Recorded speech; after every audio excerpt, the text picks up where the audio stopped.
अभी आप लोगों ने सुना होगा दोस्तों कि इंडिया और पाकिस्तान के बीच में सीज फायर हुआ था और सीज फायर वाला ट्वीट जो है डोनाल्ड चाचा ने किया था। उनको क्रेडिट लेने की बहुत बड़ी चुल मची थी। तो उन्होंने सबसे पहले ट्वीट करके ये घोषणा कर दी कि भाई हमारी बात हो चुकी है और सीज फायर हमने करवा दिया है। उसके एक दिन अगर आप पहले जाएंगे तो जेडी वेंस ने कहा था कि नन ऑफ आवर बिजनेस। फिर एक दिन में वो पलट गए। क्यों पलट गए? इसका सबसे बड़ा कारण अब निकल के आ रहा है क्योंकि जो इंडियन एयर फोर्स है उन्होंने जाने अनजाने में किराना हिल्स पे हमला कर दिया। अब किराना हिल्स क्यों इतना इम्पोर्टेंट है? किराना हिल्स इसलिए इतना इम्पोर्टेंट है क्योंकि जो पाकिस्तान के जो परमाणु हथियार हैं या फिर परमाणु एसेसरीज हैं वो वहाँ पे रखे हुए हैं। और जैसे ही इंडिया नूर खान बेस को हिट करता है, किराना हिल्स को हिट करता है, यूएस का रडार उसको कैप्चर करता है और यूएस उसमें कूद पड़ता है। फिर अभी जो लोकल मीडिया चैनल हैं पाकिस्तान के वो ये बता रहे हैं कि जो रेडियो एक्टिव तरंगे निकलती हैं, रेडियो एक्टिविटी होता है, उसको काबू करने के लिए यूएस से एक प्लेन भी वहां पे बुलाया गया है।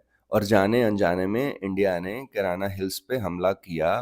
तो उससे न्यूक्लियर अटैक होने का खतरा जो है वो बढ़ गया था, जिसके कारण यूएस को आना चला, मतलब यूएस को इसमें कूदना पड़ा। तो अचानक से सीज फायर ऐसे ही नहीं हुआ था। इसके पीछे बहुत बड़ा लॉजिक था। आप सोचो, दो कंट्री के बीच में लड़ाई चल रही है, जवान शहादत दे रहे हैं और दूसरी कंट्री की जो है बेसेज पे बेसेज उड़ाए जा रहे हैं और हमारी जो सेना है उसका पकड़ उस कंट्री पे एकदम हावी है। 11 तो यूएस का जो स्पेशल प्लेन है वहाँ पे उतरा हुआ है और वो लोग बता रहे हैं कि ये रेडियो एक्टिव तरंग को कंट्रोल करने के लिए ये आया हुआ है और कैराना हिल्स के आसपास के गांवों को बकायदा खाली कराया जा रहा है।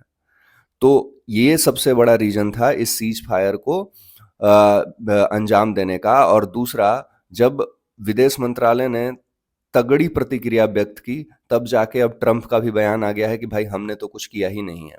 ये होता है कंट्री का पावर। जहां पे एक तरफ हमने पाकिस्तान को तो पस्त किया ही किया, अमेरिका को भी ये कहने पे विवश कर दिया कि नहीं भाई हमने कुछ नहीं किया है। ट्रंप का आधिकारिक बयान आ चुका है। इसको कहते हैं 140 करोड़ भारतीयों का पावर।